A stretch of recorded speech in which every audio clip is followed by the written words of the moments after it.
ধর্মের নামে কোনো কিছু যদি করে থাকে এমন যেগুলি রাসূলুল্লাহ সাল্লাল্লাহু আলাইহি ওয়াসাল্লাম থেকে প্রমাণিত না, তার খোলাফায়ে রাশেদিনও করেন নাই, সেগুলি সুন্নত নয়, সেগুলি হচ্ছে বিদআত, সেগুলি ইসলাম নয়, সেগুলি হচ্ছে অনইসলামিক কাজ। এই সংক্ষেপে দুটি কথা বুঝার পরে মনে রাখতে হবে, মহান আল্লাহ ইরশাদ করছেন সূরা হাশরের ওই ছোট্ট আয়াতের অংশটুকুতে, ওমা আতাকুমুর রাসূলু ফাখুযুহু, রাসূল সাল্লাল্লাহু আলাইহি ওয়াসাল্লাম তোমাদেরকে যা দেন তা তোমরা নিয়ে নাও। রাসূলুল্লাহ সাল্লাল্লাহু আলাইহি ওয়াসাল্লাম যা আকীদা দিয়েছেন, ইসলামের বিশ্বাস, সেগুলি বিশ্বাস করবেন।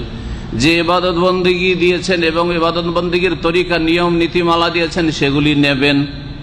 জি, যে কোনো ক্ষেত্রে রাসূলুল্লাহ সাল্লাল্লাহু আলাইহি ওয়াসাল্লাম দ্বীনের বিষয়ে যদি কিছু দিয়ে থাকেন তা নেবেন, অর্থাৎ তিনি যদি করে থাকেন অথবা করতে বলেন, নিজে করেছেন অথবা করতে বলেছেন, তাহলে আপনি ফাখুযুহু সেগুলিকে গ্রহণ করুন।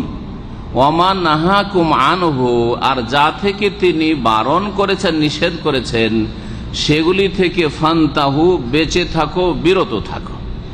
রাসূলুল্লাহ সাল্লাল্লাহু আলাইহি ওয়াসাল্লাম নিষেধ করেছেন কি থেকে? যেসব কথা কাজ হারাম, অনেক কিছুই জানা আছে, যেগুলি খাওয়া হারাম, যেসব শোনা হারাম, যেসব দেখা হারাম, যেসব ব্যবহার করা হারাম, এগুলো নিষেধ করেছেন, ওগুলো থেকে বাঁচতে হবে, একটা দিক। আর একটা দিক হচ্ছে ধর্মের নামে নতুন কথা কাজ থেকে নবী মুহাম্মদ রাসূলুল্লাহ সাল্লাল্লাহু আলাইহি ওয়াসাল্লাম কে নিষেধ করেছেন না করতে বলেছেন? ধর্মের নামে নতুন কথা কাজ আমল করতে বলেছেন না মানা করেছেন? নিষেধ করেছেন, তাই না? ব্যাস এইটা জানতে হবে। প্রিয় নবী মুহাম্মদ রাসূলুল্লাহ সাল্লাল্লাহু আলাইহি ওয়াসাল্লাম বলেছেন, ইয়াকুম ওয়া মুহদাসাতিল উমুর, আবু দাউদের হাদিস, তোমরা সাবধান সাবধান, নিজেকে বাঁচিয়ে রাখবে, সতর্ক থাকবে, ওয়া মুহদাসাতিল উমুর, ধর্মের নামে নতুন নতুন কথা কাজ থেকে। দুনিয়ার কাজের ক্ষেত্রে নতুন কথা কাজ থেকে নয়। দুনিয়ার ক্ষেত্রে যান্ত্রিক সভ্যতার যুগে অনেক নতুন কিছু আসছে যা 10 বছর আগে জানতেন না, কোনো অসুবিধা নেই, কারণ এটা দুনিয়া। দুনিয়াতে আল্লাহ পাক রব্বুল আলামিন খালাকা লাকুম মা ফিল আরদি জামিয়া, পৃথিবীতে যা কিছু আছে তোমাদের ব্যবহারের জন্য, তোমাদের উপভোগের জন্য, লাভের জন্য আল্লাহ সৃষ্টি করেছেন। কিন্তু দিনের ক্ষেত্রে দিনকে আল্লাহ কমপ্লিট করে দিয়ে ওর উপর মোহর মেরে দিয়েছেন, আল-ইয়াওমা আকমালতু লাকুম দীনাকুম, তোমাদের দিনকে আজকে তোমাদের জন্য কমপ্লিট করে দিলাম, পূর্ণ করে দিলাম। আল্লাহ পূর্ণ করে দিয়ে, অসম্পূর্ণ কিছু নেই। এই জন্য প্রিয় নবী সাল্লাল্লাহু আলাইহি ওয়াসাল্লাম বলছেন, ওয়া ইয়াকুম ওয়া মুহদাসাতিল উমুর, তোমরা নতুন নতুন কথা কাজ থেকে ধর্মের নামে বেঁচে থাকবে।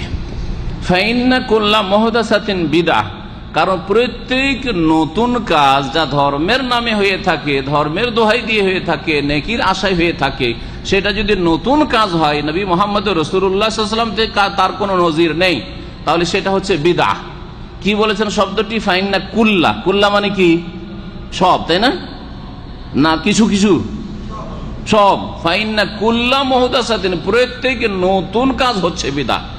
তাহলে এই হাদিস স্পষ্ট করে, তারপর নবী সাল্লাল্লাহু আলাইহি ওয়াসাল্লামের সুন্নতি খুতবার হাদিস, যেটা খুতবাতুল হাজা, সেটা স্পষ্ট করে যে কুল্লু মুহদাসাতিন বিদআহ, কুল্লু বিদআতিন দালালা, কুল্লু দালালাতিন ফিন্নার। প্রত্যেক নতুন কাজ যা ধর্মের নামে হয় তা হচ্ছে বিদআত, আর প্রত্যেক বিদআত হচ্ছে হাসানা কিছু নয়, বরং দলালা, গোমরাহি, জাহান্নামের রাস্তা, জান্নাতের রাস্তা হারিয়ে ফেলা। আর ওয়াকুল্লু দালালাতিন ফিন্নার, আর জান্নাতের রাস্তা হারিয়ে ফেলে দিলে ফিন্নার, জাহান্নামে যেতে হবে, জাহান্নামে যেতে হবে।